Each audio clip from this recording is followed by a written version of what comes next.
NCB times ಮೀಡಿಯಾಗೆ ಸ್ವಾಗತ. ಇದು ಸಿದ್ದರಾಮಯ್ಯ ಸರ್ಕಾರ ನಿಮ್ಮಪ್ಪಂದಲ್ಲ, ಸುಮ್ಮನೆ ಕೂತ್ಕೋಬೇಕು ಅಂತ ಹೇಳಿ ಶಾಸಕರಾದ ಪ್ರದೀಪ್ ಈಶ್ವರ್ ಅವರು ಗುಡುಗಿದ್ದಾರೆ.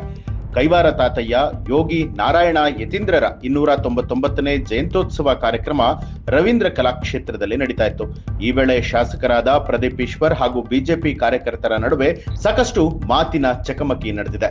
ಮಾತಿಗೆ ಮಾತು ಬೆಳೆದು ಪ್ರದೀಪ್ ಈಶ್ವರ್ ಬಹಿರಂಗವಾಗಿ ಕೆಂಡ ಕಾರಿದ್ದಾರೆ. ವೇದಿಕೆ ಮೇಲೆ ಪ್ರದೀಪ್ ಈಶ್ವರ್ ಮಕ್ಕಳ ಶಿಕ್ಷಣದ ಕುರಿತಾಗಿ ಮಾತನಾಡ್ತಾ ಇದ್ರು. ಇದಕ್ಕೆ ಕೆಲ ಬಿಜೆಪಿ ಕಾರ್ಯಕರ್ತರು ಆಕ್ಷೇಪವನ್ನ ಎತ್ತಿದ್ರು.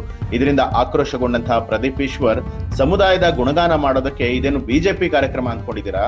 ಈ ರಾಜ್ಯದಲ್ಲಿ ಕಾಂಗ್ರೆಸ್ ಸರ್ಕಾರ ಇರೋದು, ಬಿಜೆಪಿ ಗುಣಗಾನ ಮಾಡೋದು ನಿಲ್ಲಬೇಕು, ಬಾಯಿ ಮುಚ್ಕೊಂಡು ಕೂತ್ಕೊಳ್ಬೇಕು. ರಾಜ್ಯದಲ್ಲಿ ಸಿದ್ದರಾಮಯ್ಯ ಸರ್ಕಾರ ಇರೋದು, ನಿಮ್ಮಪ್ಪನ ಸರ್ಕಾರ ಅಲ್ಲ ಅಂತ ಹೇಳಿ ಏಕವಚನದಲ್ಲೇ ಕಿಡಿಕಾರಿದ್ದಾರೆ. ಈ ವೇಳೆ ವೇದಿಕೆ ಮೇಲಿದಂತಹ ಬಿಜೆಪಿ ಸಂಸದ ಸಿಪಿ ಮೋಹನ್, ಪ್ರದೀಪ್ ಈಶ್ವರ್, ನಿಮ್ಗೆ ಉತ್ಸಾಹ ಇದೆ, ಆದ್ರೆ ನೀವಿಲ್ಲಿ ಕೂತ್ಕೊಂಡು ಸಿದ್ದರಾಮಯ್ಯ ಅವ್ರ ಬಗ್ಗೆ ಮಾತನಾಡೋದಾದ್ರೆ ನಾವು ಬಿಜೆಪಿ ಸಂಸದರು ಇಲ್ಲಿ ಇರ್ಬೇಕಾ ಬೇಡವಾ ಹೇಳಿ ಅಂತ ಹೇಳಿ ಅವರು ಕೂಡ ಮತ್ತೆ ತಿರುಗಿ ಕಿಡಿಕಾರಿದ್ರು. ಒಟ್ಟಾರೆಯಾಗಿ ಪ್ರದೀಪ್ ಈಶ್ವರ್ ಈ ರೀತಿ ಮಾತನಾಡಿರುವಂತದ್ದು ಸಾಕಷ್ಟು ಆಕ್ರೋಶಗಳಿಗೆ ಎಡೆ ಮಾಡಿಕೊಡ್ತಾ ಇದೆ. ಈ ಬಗ್ಗೆ ತಮ್ಗೆ ಅನ್ನಿಸ್ತು ಅನ್ನೋದನ್ನ ಕಮೆಂಟ್ ಮಾಡಿ ತಿಳಿಸಿ.